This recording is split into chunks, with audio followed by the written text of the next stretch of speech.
This week on Full Circle Florida, the AI tsunami. Is artificial intelligence about to shake up the entire workforce? One CEO warns it is on the verge of wiping out white-collar jobs, and recent college graduates are target number one. Plus, AI hallucinations showing up in courtrooms, lawyers grappling with fake case citations, stunning judges. The tariff smackdown. A federal court rules President Trump's tariffs are illegal, sparking debate over his presidency's future. This as Elon Musk exits the White House. So what is next for Team Trump? Plus, ICE agents arresting immigrants in court. Will it push those seeking legal status into hiding? My deep conversation this week. Welcome in, everyone, to Full Circle Florida. Artificial intelligence may be on the cusp of reshaping the job market. This week, a top AI CEO warned of a potential 20% unemployment spike within the next 5 years as automation continues to surge. So this week, I spoke with hiring expert and CEO of Corporate Connections, Brena Siri, to dive deeper into the challenges that recent college graduates are now facing in this AI-driven economy and what it means for their future. It came out this week. There's some concerns. And you know, the question, Brenda, are recent college graduates struggling to find work because the job has already been filled with artificial intelligence? Is that a real concern? I don't really think that's the case today. I think there are several reasons that recent college graduates are struggling to find work. I don't believe AI is going to destroy job markets, but it is reshaping entry-level job markets. And because of that, the nature of work is changing. There was a recent study done by the World Economic Forum that said that there is going to be a significant reduction in entry-level jobs by 2030. There will be an increase in jobs because what AI is going to do is it's going to take those entry-level jobs, it's going to replace them, and new jobs are going to come in to accommodate AI. So according to their study, 92 million jobs will be cut by 2030, but 70 million new jobs will be made because of AI. The CEO of Anthropic came out this week. He's one of the leading creators of artificial intelligence, had a pretty grim warning about the future, that AI could wipe out half of all entry-level white-collar jobs and put unemployment at 10 to 20%, his estimation, in the next 5 years. He was talking about jobs in technology, finance, law. Is anyone in government paying attention to that? Is that an exaggeration, or do you think that is spot on? So I think we know that governments around the globe are paying attention and know that AI may disrupt job markets, especially those entry-level jobs. We know China, Singapore, Canada, the EU, and the US have all been focused on this, but they may not be paying enough attention. The government's more focused on dealing with world events at this point, and there's really no widespread policy to protect entry-level jobs. But what I do think, companies need to be looking at is how can they get to the point where they can work with AI to still be compliant, meet the mission and vision that they've set for their customers. There's work to be done. So I don't see AI just completely blowing up and taking over, companies in the next 5 years. What I think it's going to do is I think it's going to become a tool to actually better companies. So don't fear the future, learn how to use the future. That may be the lesson Absolutely. in all of this. Brena Siri, the CEO of Corporate Connections, thank you for your insight. Appreciate it. We move next here to the courtroom where artificial intelligence is making headlines. This week, I spoke with defense attorney Jeremy Rosenthal about AI hallucinations showing up in court. What is an AI hallucination? That doesn't sound like a good thing. It's certainly not. It is when AI gives misleading or false or incomplete information. It can be triggered by a lack of resources. It can be triggered by the program, the algorithm not understanding things or misinterpreting patterns, or simply not understanding. Instead of telling you that it doesn't understand, or instead of telling you that it has incomplete information, sometimes it might guess, or it might guess incorrectly, or it might misinterpret something. So artificial intelligence is like the rest of us. Sometimes it just makes stuff up because it doesn't want to look bad. It's crazy. That's exactly right. That's exactly right. Yes. And when it comes to practicing law, unless or until artificial intelligence can master the art of passive aggressiveness, I think lawyers' jobs are safe. So how widespread is this, or is this relatively uncommon? If you look at the data, hallucinations or misunderstanding information is pretty prevalent. It can be, in some instances, depending on what you believe, up to 25% of the information that you get from AI. But we don't know what we don't know. So it's very possible that this is a lot more widespread, and it just makes it really incumbent on us, the professionals in the legal system, to fact check it and to make sure that what we're seeing is accurate. Well, are people getting wrongly convicted based on AI just making stuff up? It is misleading lawyers, and by extension, it would almost certainly have to mislead courts.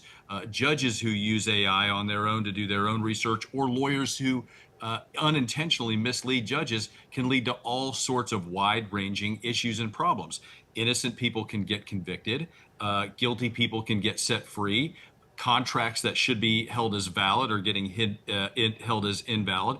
Vice versa. Landlords, tenants, insurance companies, anybody in the legal system is in jeopardy of having a judge who doesn't understand the law because of an AI hallucination or an AI misinterpretation. I mean, is there any kind of technology out there that can spot the artificial in artificial intelligence? It's the real intelligence. It's the humans. It's the judges.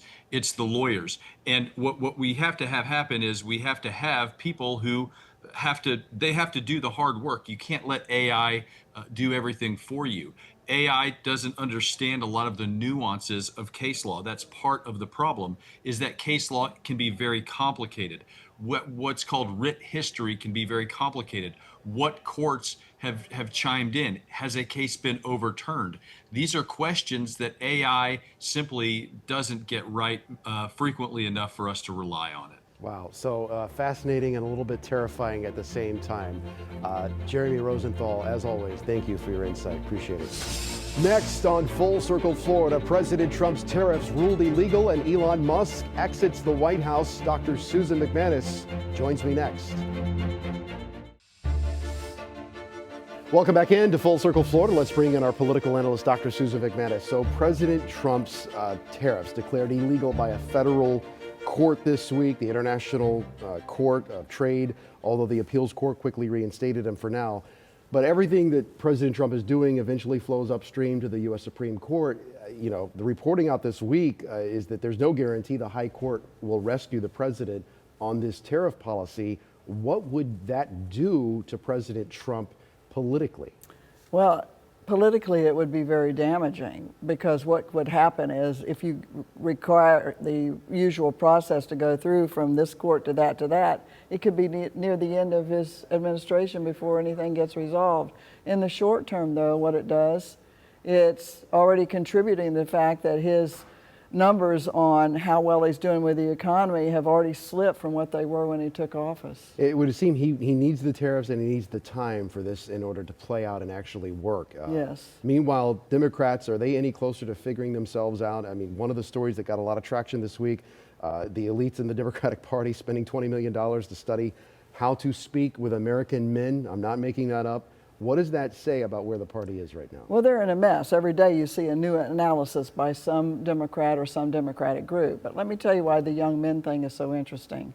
It's because the younger demographic is growing as a portion of the electorate. Now, it is true that Democrats lost anywhere from 12% down to 7% of the men's vote. You know, Latinos was the worst bleed and so forth. But the real issue is that 10 years ago, the older population made up 59% of the electorate and the young 18. As we speak now, it's 36 young, 39 old. And so when they start to losing this younger generation, what we're in a nutshell saying is this is a true generational battle. I got 10 seconds left. This standoff between Speaker Daniel Perez and Governor Ron DeSantis, who comes out better on this? The governor, because the governor has emergency powers that go beyond just what's in the budget. And hurricane season is here and they need a state budget. Absolutely. I'm confident about this. All right, Susan, hang with me. We'll talk a little bit later. Next year on Full Circle Florida, ICE agents hanging out in courtroom hallways, arresting immigrants seeking legal status. Will it force them into hiding? My deep conversation with immigration attorney Sashum Modi next. Welcome back to Full Circle Florida. Recently, ICE agents have been showing up in courthouses, waiting in the hallways, arresting immigrants after they show up to their hearing. Will this force people into hiding or will it force them to self-deport? Well, this week I spoke with former law professor and current immigration attorney and founder of the Modi law firm, Sashum Modi. It begs the question, does this take it too far? Is this what people had in mind when they were talking about illegal immigration? Yeah, Paul. So first, I mean, it's not just happening in Miami. It's happening in courtrooms across the U.S. We see it in Dallas. We've seen it in Houston. I've practiced a long time, almost 15 years, but immigration's federal. So we can take cases from anywhere in the U.S. and we've seen it in many cities across the United States. Number two, is it taking it too far? I mean, what we got to realize is these are the individuals going to their court hearing. So trying to do it the proper legal way. And so in a way, they're trapped. Well, and I know there are people out there that are going to say, hey, listen, you broke the law. You came here illegally. So, it is what it is. I guess I'm sort of left with the question, okay, well, doesn't this encourage people to hide? In terms of breaking the law, we see that opinion quite a bit. Just to take a step back, immigration is not criminal law, Paul. So the big, misconception out there, and you see that in the political frame a lot, is where they're called illegals. Well, they're not. People can't be illegal. Laws are illegal. And so one clear indication of why it's not criminal law is they don't have a right to a free lawyer. So for example, if somebody gets put in criminal court, they have a right under the Sixth Amendment to a free lawyer. Immigration court is not criminal court, it's a civil court.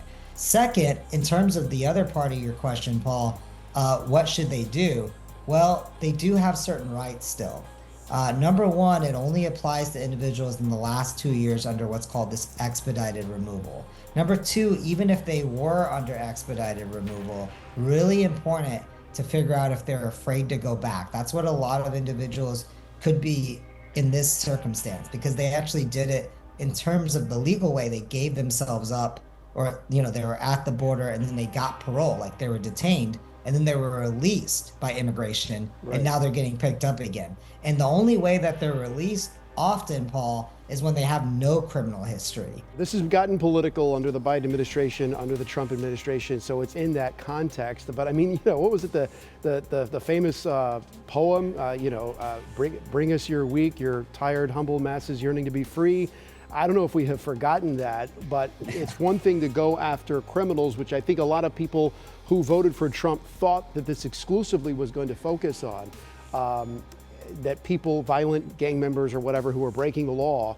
It's another thing to go after people who are trying to genuinely assimilate in America's society and trying to be productive members of this country, trying to get jobs, trying to support their family, trying to be the backbone that this country was founded upon, which for generations has been an immigration-based society. I mean, that's how this whole thing started. So why not go after exclusively the criminals breaking the laws, start in the jail, start in the prison, start with anyone who's got an arrest warrant out, rather than focusing on people who, if they're showing up to court and trying to go through this process, and they know it's going to be a long, painful process, obviously, they're not trying to hide from the law. They're trying to figure out how to be legitimate and be legal living in America. Yeah, what's wild about the quote that you mentioned, Paul, is that's from our Statute of Liberty. And so that is the basis of American foundation in a lot of ways, of us being humanitarians. And that's what asylum refugee laws, and by the way, those laws came from the genocide against the Jews. And so it's some of the best humanitarian parts that we have. Instead of doing that, I mean, not to be political, we're trying to quickly remove people like at these court hearings doing it not only the right way, but again, the vast majority, maybe almost all of them, have no criminal history because they were released on parole. They were the ones, released by the government showing they didn't have a criminal history. So we're not going after the violent offenders. And on the other end of the spectrum, we haven't gotten into this, but we're trying to remove individuals doing it the right way, or maybe they have a humanitarian way to stay here, but at the same time promote like a Trump Gold visa, which is okay, but we handle a lot of investment visas. But it's interesting where our priorities are lying. And to the last point that you had mentioned about why are we not picking up individuals like the violent criminals in jails? Well, I think the reason why is because whenever somebody has a court hearing, an immigration court hearing, one of the first parts of that hearing, they have to say when they entered the US. So the Trump administration may be just looking at what's called the notice to appear, and that they entered less than 2 years ago in order to grab them, even though, again, the vast majority have no criminal history whatsoever. I did want to get your insight on the student visa thing that's dropping this week. Where do you see that going next? It's an interesting issue. I mean, a lot of this there's a good question on whether it's related to what's happening with Harvard. At Harvard, President Trump has really gone after Harvard for a multitude of reasons, and then started to try to go after all the student visas at Harvard University. Now, Harvard sued on that, and then it got put on hold. And quickly after the judge put that on hold, the Trump administration went after all student visas. So there's a good question here is whether they're partially targeting Harvard because of this. And by the way, I was honored to actually work in Harvard's Immigration Refugee Clinic as an attorney many years ago. But that's one issue. The second issue is what's unprecedented here, Paul, is that I don't remember a time in history where all student visas have ever been paused like this. And then the third thing is Congress creates laws. So what we have to understand is Congress creates laws. So this pause cannot be an indefinite pause, because then it would go against congressional will that created student visas in the first place. On the other end of the spectrum, the Trump administration and the executive branch do have a large amount of power in terms of like foreign affairs and vetting national security issues. And that's where this is limited to right now, is student visas abroad. Not if you're already here and changing to student status, but outside the US. So I think what's going to happen is they're going to have broad powers abroad, but if it gets sued on, and especially if it lasts a long time, courts may look into whether it's arbitrary and going against congressional will, in which case it could be deemed illegal. Yeah, right now all these things we're talking about seem to be this tennis match between the executive branch and the judicial branch, and Congress is sort of being cut out of the whole thing. Professor Modi, thank you for your insight. Really appreciate it. That's my honor. Thank you for having me. Next on Full Circle Florida, our final thoughts on the week that was and the week ahead. Welcome back to Full Circle Florida. Time for our final thoughts. All right, what are you left with after this week? Well, certainly Elon Musk stepping down from Doge, that was a big one. Yeah. And certainly this up and down on the tariffs, people feel like they're on a yo-yo, but meanwhile it's frightening to a lot of people and businesses. What is this? What do you make of this taco meme going around? Donald Trump, President Trump was asked about it. It stands for Trump always chickens out, that he brings everything up to the ledge and then backs off at the end. Is that an issue for him, or are people not getting it, that it's a negotiation tactic?